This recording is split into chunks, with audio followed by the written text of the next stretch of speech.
welcome. And if you would like to introduce yourselves before we get started, and then we'll jump into this interview about the LGBTQ plus archive. Sure. I'm Dr. Erin Callahan. I'm in the English department along with Dr. Rountree. I'm also Associate Program Director of Online TESOL graduate programs. And I'm excited to be here today. Hi, I'm Dr. Travis Rountree. I am in the English department too. I work in the Works program and I teach undergraduate writing courses 101 and 202 and also graduate rhetoric and composition courses. And yeah, excited to be here and talk about the archive with you. Nice. And then we have one person in the team who could not make it today. Would one of you like to introduce Sarah? Go for it. Okay. So Sarah Steiner works in the library and I believe she's a department chair there in the library and is an integral part of this process because she's doing a lot of the archiving work. She's working with Erin doing some of the protocols. She has doing a lot of the transcription. She's the one that kind of processes all the stuff for the library and the archive side of things for this. She's also in charge of like kind of getting the site up and running as well. And to be honest, Sarah kind of started this. Sarah did start this project. She collected drag performer oral narratives from Western Carolina, from here in Jackson County all the way to like Asheville. And so she really got this going. And so we just kind of picked it up and gained steam after her. Ran. Yeah. Yeah. Yes. Picked it up and ran. Yes. Nice. Well, since you brought up what part of the project is, do you want to tell me about this? I know that you recently got a grant. So if you want to start with that and then tell me about the project. So we got a provost internal grant actually about a year ago, last March of 2020. And basically the grant allowed us to, we were going to do like a lot of events and stuff that were around the archive, but like pandemic hit just like everywhere else. So we couldn't do any of those, but we still went forward with the project. We had a few student workers that helped us kind of to align things, to get some protocols in order. I had my class last fall, my 202 class, go out and collect oral narratives from LGBTQ folks in the area, both students at Western, faculty at Western, staff at Western, and just folks in the area, some business owners and other folks here. And some of those made it to the archive. And I gave the students choices to do those or to like do some other rhetorical work with LGBTQ artifacts. So that's sort of where we kind of got the funding to do all this. And I mean, that's how it really started. We're looking forward to actually like collaborating with other folks and getting larger external grants as well too in the future. But we're grateful totally for, the provost and Western and the English department for supporting us through this project. Nice. Absolutely. Yes. I think taking this first step has opened up a lot of possibilities in terms of administrative support, in terms of practical support, but it's also opened up a lot of possibilities in terms of what we can do as we expand the scope of the project to move larger external grants, how we can expand in terms of both the architecture of the site, but also the scope of who we are able to reach geographically, I think, and socially. And so it's exciting to have the support because you get your wheels spinning a little bit and then you get a sense of, we're going 40 miles an hour, we want to go 60. And you get it with a little bit of support. I think, which is why we're so grateful for the Provost grant. You really start to spread your wings and say, we're cruising here. We want to take this to even higher altitude, if that makes sense. Travis, does that kind of make sense from what you've seen? Absolutely. I mean, that's, this started as something that, we can, it started with Sarah's oral narratives with the drag performers. And then like, it just started, I love because we're about flying now in a lot of ways, which is great and really like very cool, because outreach is like one of the biggest things of the grant. And I think we're doing a lot of that within Jackson County, but also within, Western Carolina. I think that we're establishing a lot of connections with folks at UNCA, with Blue Ridge Pride, a lot of different folks. So that's really allowed us to do those types of things too. Yeah.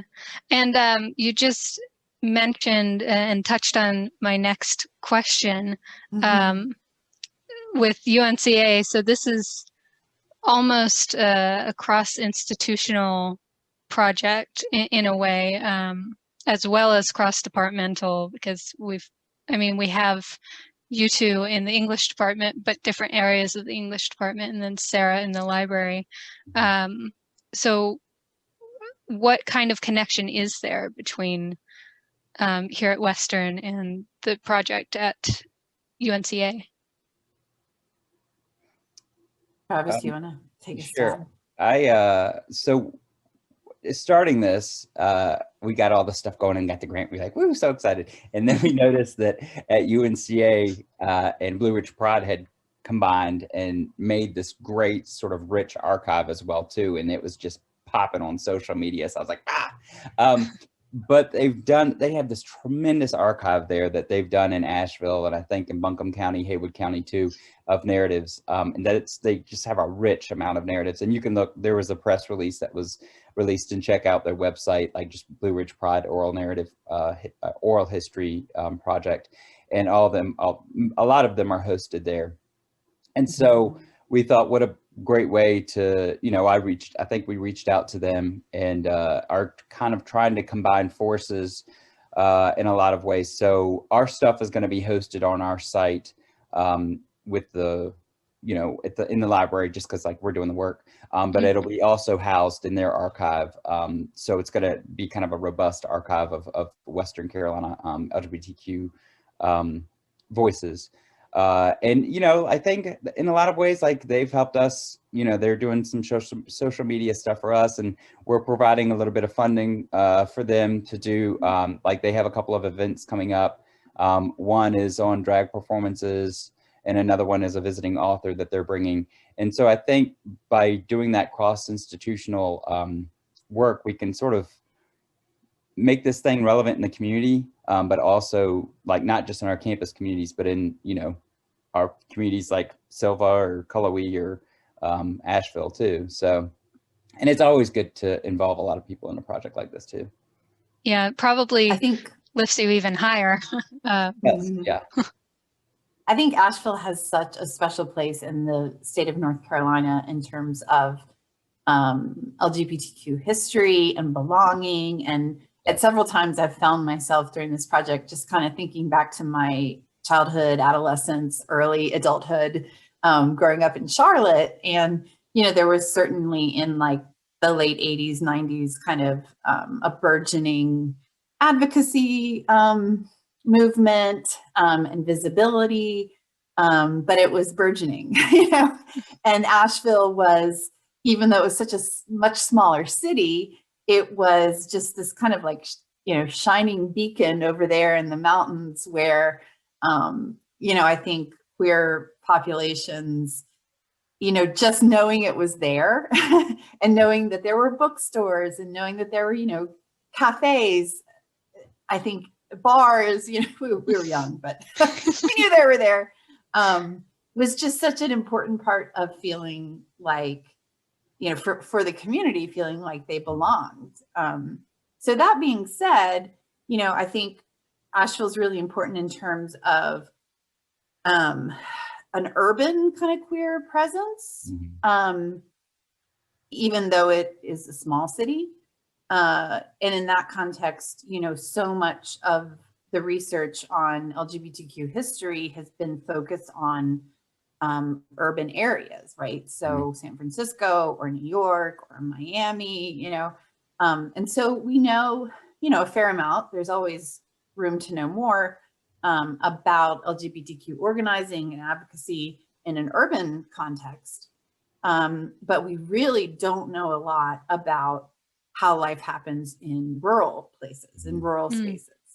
So that was a really important part of the grant, I think for all of us, certainly for me, because these histories have really just largely been invisible, right? And these stories and these lives have unfolded in rural spaces just as they have in urban spaces, you know, with Harvey Milk, et cetera, but they haven't been recorded and they haven't been seen and they haven't been heard and observed and recognized, certainly within linguistic research, but, you know, also more broadly. So I think that's another point of distinction between the Asheville Project, which is focused on those Asheville, you know, Asheville-centered experiences.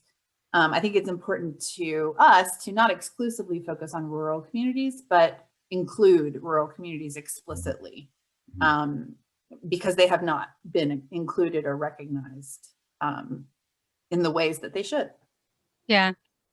Now I have a follow-up question for you, Dr. Callahan. Do you think that this project, this archive, will make that beacon brighter? I certainly hope so. I think that there's increased attention to the lives and stories of both Southern and rural LGBTQ populations. You can look up an incredible project called the Invisible Histories Project, talking to Southerners who, you know, we have always been here, but kind of unearthing what has been there all along, right? So you're not inventing. I think that there's this narrative that LGBTQ activism and organizing and visibility has, you know, spread from the urban centers in our country to rural locations and, you know, from the north to the south.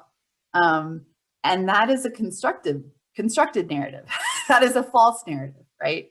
So there have been LGBTQ people and communities and families throughout, and parents and you know, children throughout the South and throughout rural communities, but they have been just that. They have been invisible, and so they've had to make their own rules and live their own lives and use their own strategies to survive. And we don't know a lot about that. So I think that's one part of what makes this project so critical is, you know, we are literally shining a light on, you know, both kind of a struggle and both the struggles and the joys, right, of life in the South and in rural communities, but also just really innovative, resilient ways that these communities, families, like I say, parents, children, pastors, you know, the resilient ways that we have celebrated ourselves, sometimes within difficult circumstances. We have been resilient and we have found ways of legitimizing ourselves. And so it's really satisfying to have an external project that with institutional prestige and funding to come along and say, you know, y'all have done a great job at, you know, protecting yourselves, celebrating yourselves and your families and your lives. And we want to come here and record that. That's immensely satisfying. Yeah. I think it gives voice too towards future generations. I mean, like we just, John Muir, who was integral in developing Out in the Mountains, which was a big LGBTQ group here in Silva, talked to us a few days ago, and we're following up with that group soon, and all the folks that were involved, and the local church was involved in that group too.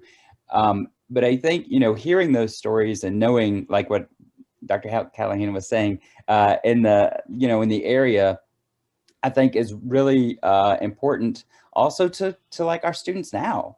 Like, you know, how are they surviving? How are they thriving in the area? How are they being celebrated in the area too, not just in Cullowhee and Silva or wherever, you know, it may be.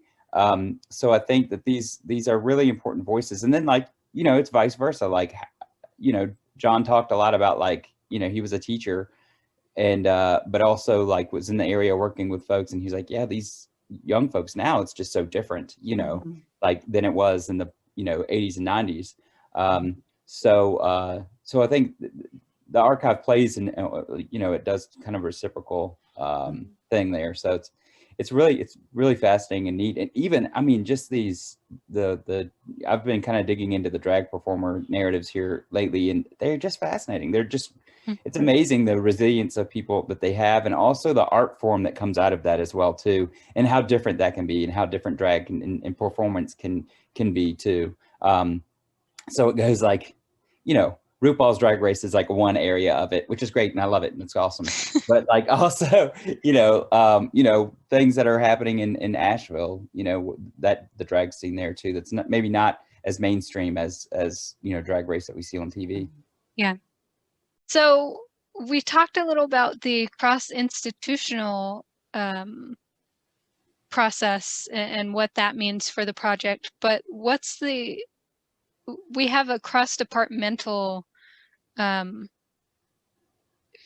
aspect in this project as well. So we've talked a little bit about it, but what's the process like for each of you? And I know that Sarah can't speak on her end, but we've talked a little about her work for this project. So if we want to start with Dr. Rountree, maybe? Sure, that's fine. So with mine, really what I had to think about is in my sort of line of research, when I started this, like I've done a similar project at Indiana University East when I was there. And so what I had to think about is how I fold and how you can fold LGBTQ archives into composition and rhetoric courses, and so in undergraduate courses to be specific. And so that's really going into this, like I always wanted to have students involved with this. And I actually have done this at University of Louisville as well too, with the Williams Nichols archive there, when I was a PhD student there. And so and so it's such a great process to have students involved, not only like about the university and interviewing their friends, but also to demonstrate to them the sort of rich queer history that we talked about earlier in the areas. So, you know, they'll talk to their friends or someone or a teacher or a faculty member or a staff member, but also, you know, one of my students interviewed John Wormuth down here at End of Main with the antique store, and they got another sort of perception of the LGBTQ community here and how it operated. You know, so I think that that's really important. So in my own research, I'm looking at how, you know, queer archives can be folded into composition and rhetoric pedagogy, and one, like constructing this thing and constructing it during a pandemic, during that, like, like unprecedented. I feel like, I don't know if you were too young for Pee Wee Herman, but like, that's the word of the day, you know?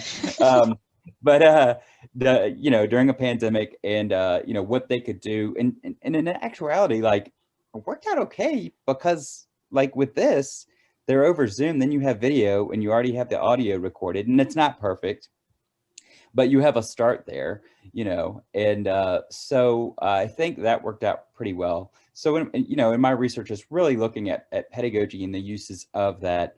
And you know, there's a lot of, this is kind of a hot topic in comp rhet scholarship too, queer archives by several scholars. Jackie Rhodes, Jonathan Alexander are kind of the like big people who started a lot of this stuff. Erin, or Dr. Callahan was talking about earlier, Josh Buford in Charlotte, who did the Invisibility Project. A lot of these folks, I mean, you know, they're kind of in my sort of wheelhouse and field too. So anyway, that's sort of like what my And within this research, there's a lot of methods and methodology used. I mean, obviously interviewing and, you know, person-based interviewing and those types of things. So anyway, that's sort of how it fits within my discipline as well, too. So yeah, and of course, queer theory is always melted up all in that too, so. And Dr. Callahan?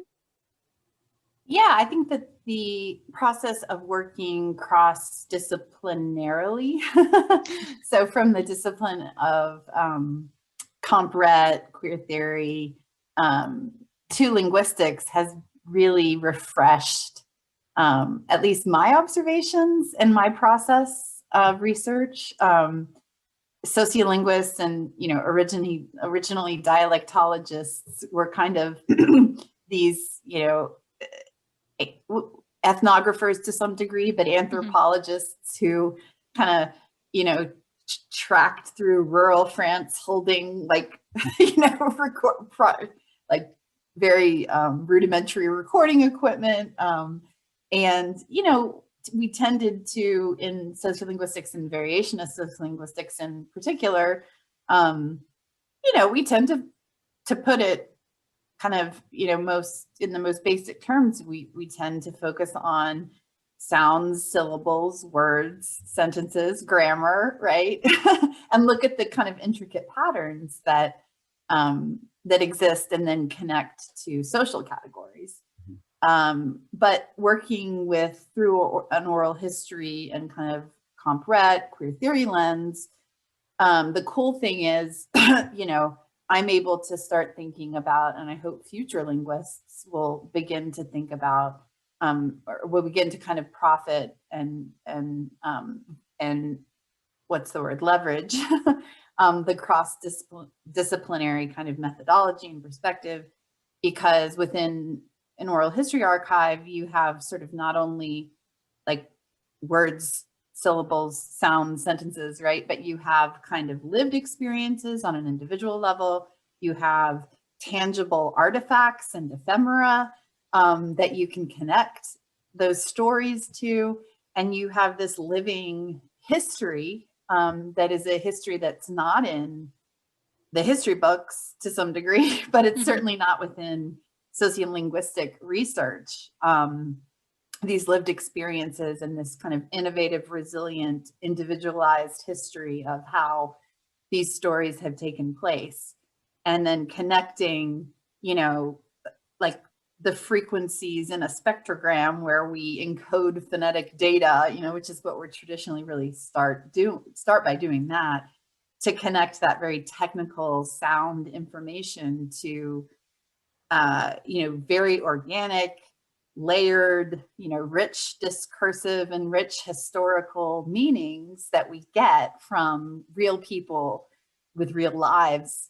That just really catapults our inquiry into, you know, the stratosphere, which is exciting. I think, you know, within sociolinguistics, variation of sociolinguistics in particular, there's a trend toward, you know, there has been a trend in terms of understanding how in conversation interactions, speakers encode their identity in terms of gender.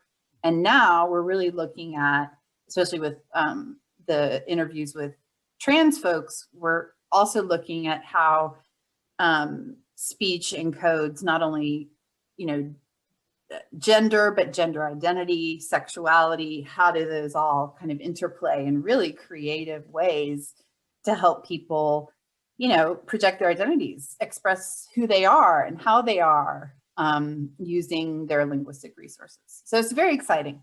Yeah, that sounds exciting. Then you have Appalachian stuff with all that too, Yeah. right? Like the Appalachian dialect, we Yep. work into all that. I love that. I Yeah, love that stuff. absolutely. I'm such a closet linguist. I'm like, oh, tell me more. Like, Yeah.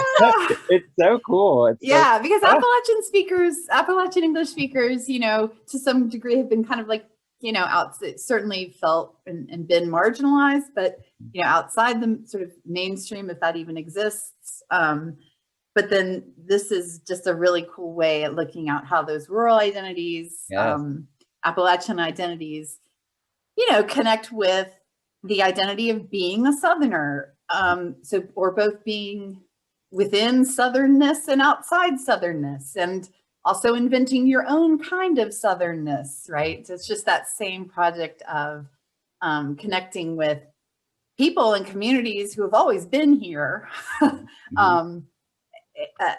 always been here, but recognizing who they are and who they have been and how they have raised children and gone to church and gone to the grocery store and this whole time in a way that is kind of both within and outside of that typical kind of urban progressive political environment, but just coming from where they are and where they have been for, and sometimes in some cases centuries. So that's incredibly rewarding. Cool.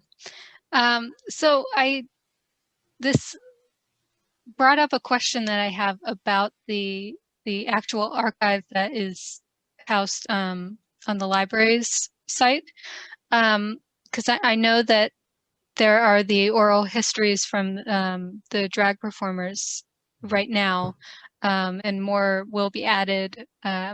What kind of materials will be available, or that you're hoping will be available? So the interviews from my 202 class we're in the sort of transcribing process and checking those, and then those should be up soonly. That's a technical term, soonly. Academics just make up words, it's fine. So they should be up. There was a publication, Lavender Bridges, that's going to be, some of that information is going to be up there and available soon as well.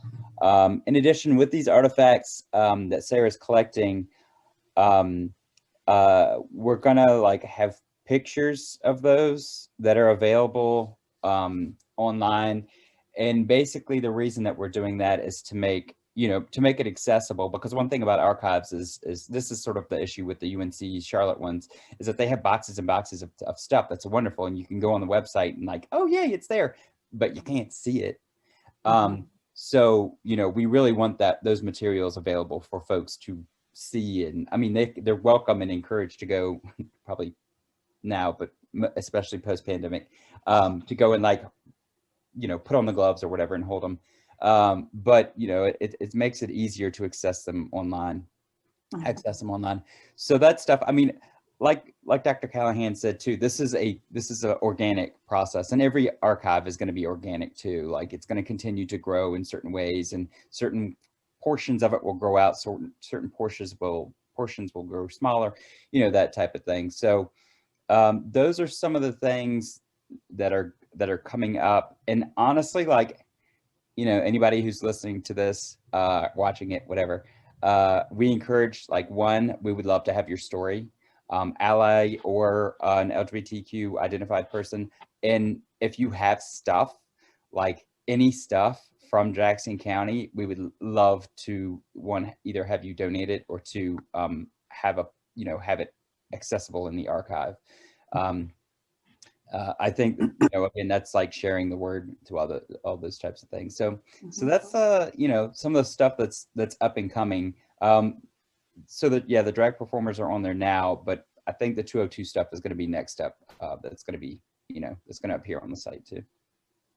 Yeah, the artifacts and ephemera angle is really exciting for me, because it's completely new in linguistic research. Yes. On the whole, but we just, there are artifacts that, that interviewees have brought forward that we would never even think to ask for. Yes. So we had an interview recently say, hey, I'm willing to share the handwritten coming out letter I wrote my mom. And that was such an incredible act of bravery. Yes. We recently saw an old church, it wasn't a church newsletter, it was a history of St. David's congregation in Cullowhee, and the advocacy efforts that had come through that religious community, that church. And so we recently got kind of the very first iteration of safe zone training, which I guess was in the 90s.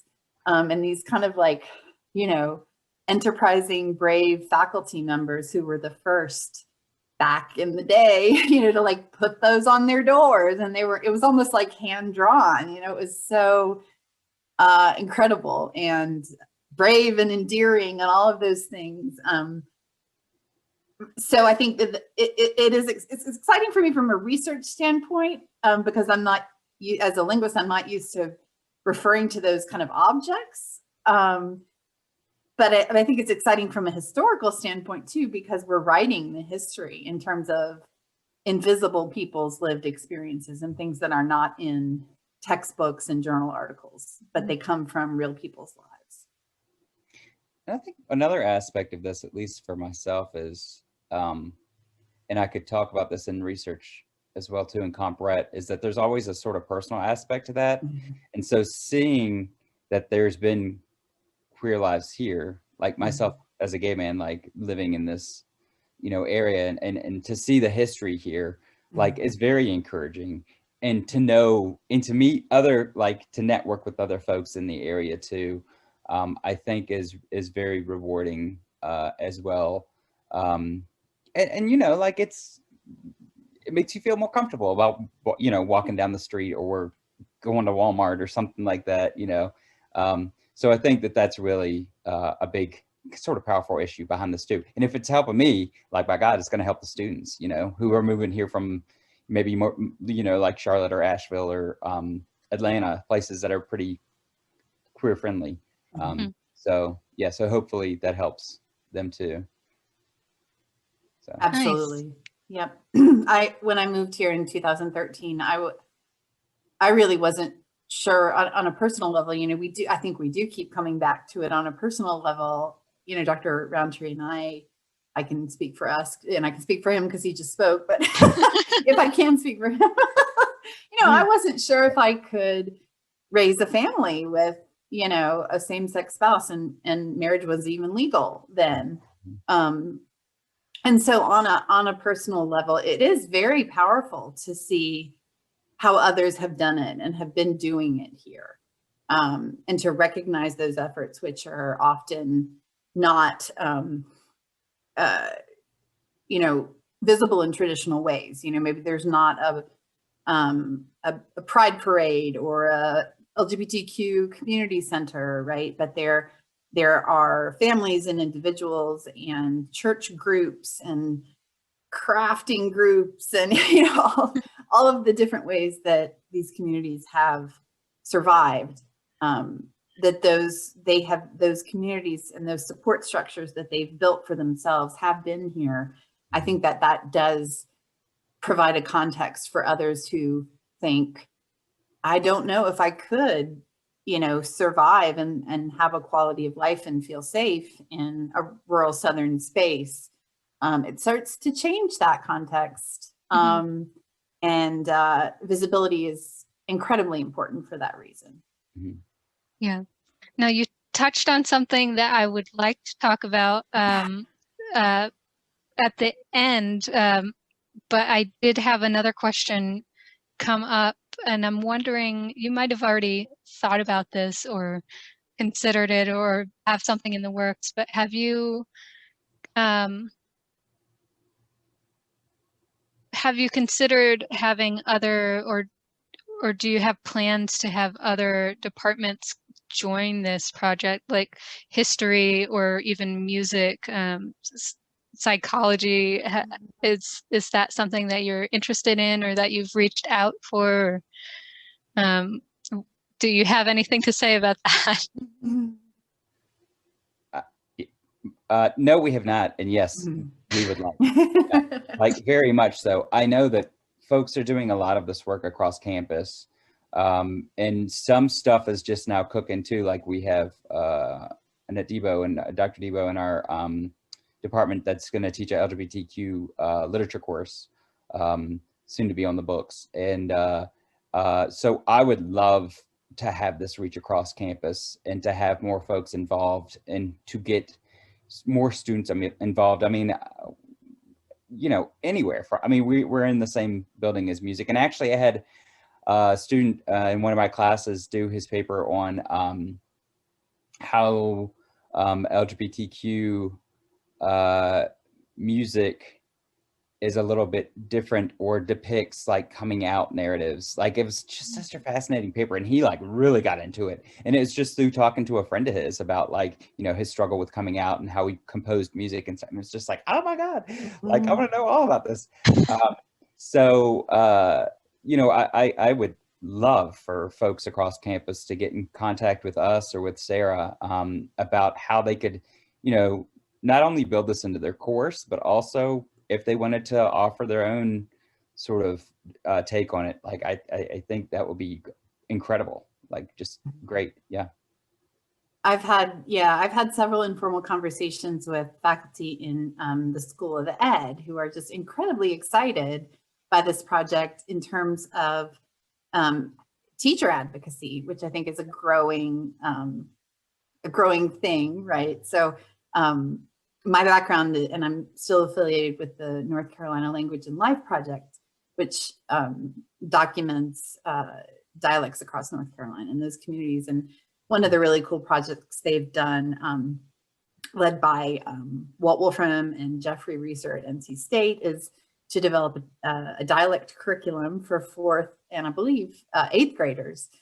And so every summer they go to Ocracoke Island and they teach.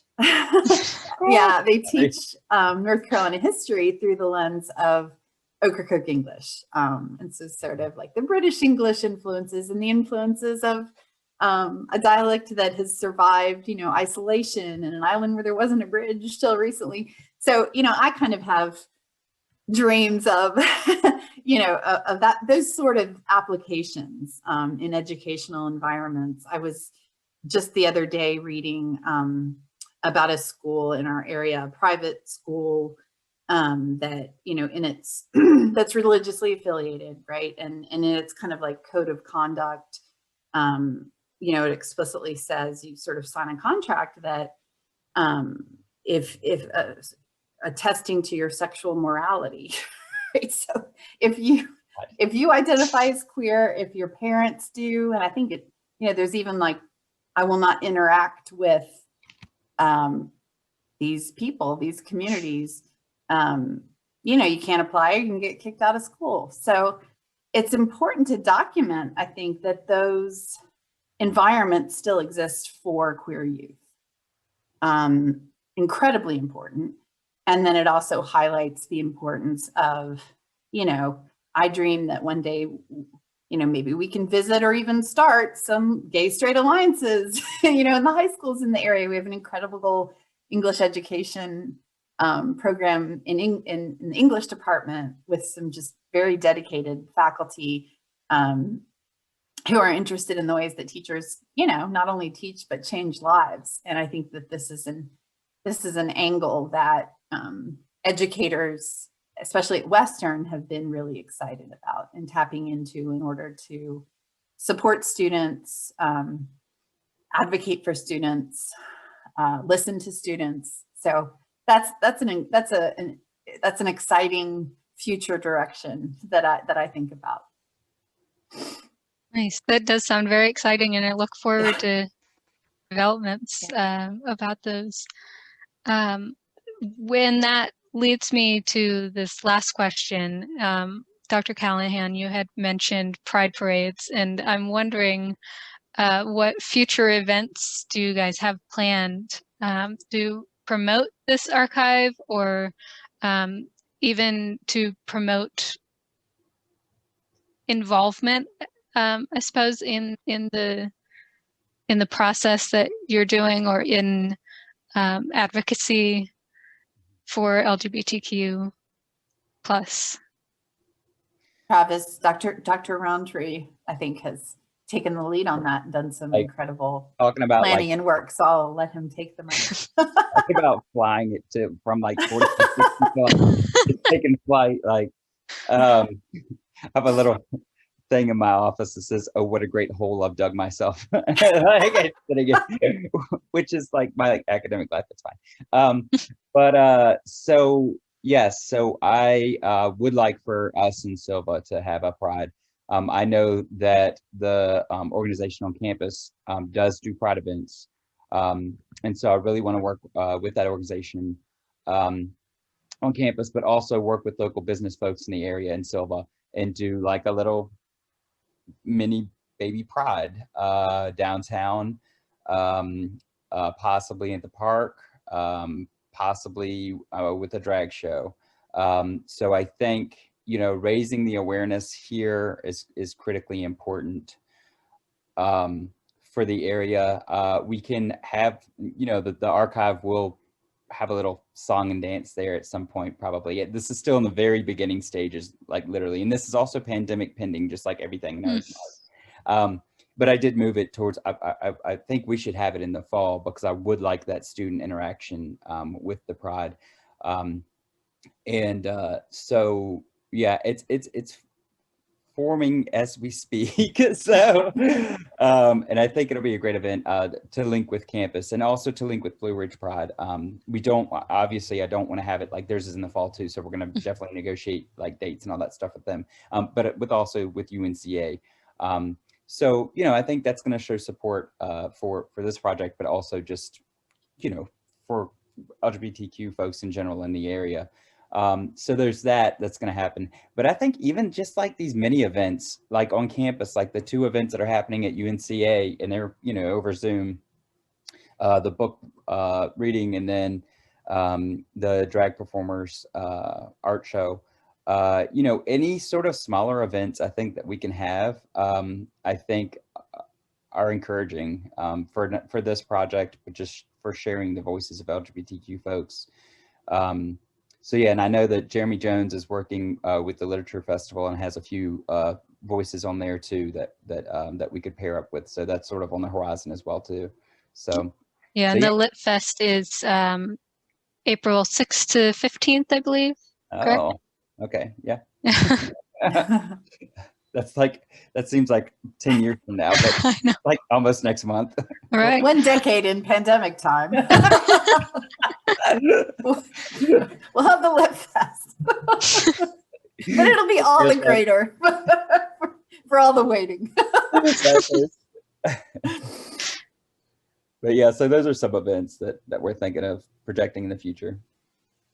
Nice. Yeah.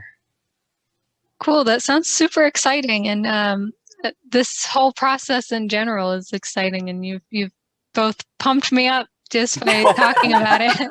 So hopefully that does that for anybody watching or listening to this interview. We should share our project email just in case anyone watching, as Dr. Rountree mentioned, would like to volunteer to be interviewed or would like to volunteer to share memorabilia, posters, photographs, letters, anything that they have. And I do, of course, don't have it offhand, but they can certainly email Dr. Rountree or I. And so can we share our email addresses? Yeah, and I can link any either your individual emails or if there's a specific project email or some way of contacting you that'd be great. So reach out if you're watching this and say, I have a shoebox of stuff. I don't know. Do people still do shoeboxes? Yes. I have a flash drive. We'll update it. Also, the Blue Ridge Pride, we're going to be on that Instagram too. So if people follow that, I feel like I should be on like YouTube. Like click below to follow. But I know, like and subscribe. I know, that's it. So that's a good place. Yeah, and just check out the website because the email's on there too. And one of us or Sarah Steiner will get back with you. So yeah. All right. Is there anything else that you would like to share or mention before we end this? I think we just want to thank everyone who's participated so far because they've put themselves out there, you know, in service of making our community visible for future generations and for students and faculty, staff. And so we're just incredibly grateful. Yeah, I absolutely want to echo that statement and also just say thank you to the Department of English and to the Provost Grant that really started this and to just Western as a whole for supporting us. Erin and I, or Dr. Callahan and I, are on the LGBTQ working group, and they've lent a lot of support as well. Like at our last meeting, they like threw a lot of stuff at us too, which is great. Like we want that. I would just say, like, institutionally, like, just to thank the institution for the support, but also the folks like Dr. Callahan said. Takes a village. So we are grateful to our Catamount village and to our university, you know, for recognizing this research and recognizing the project and for supporting us, because we could not have done it without that support. Yeah. Well, I have really enjoyed talking with both of you. Thank you for taking time out of your busy pandemic day to talk about this with me. It was a pleasure. Yeah, thank you. All right. Bye. Bye-bye.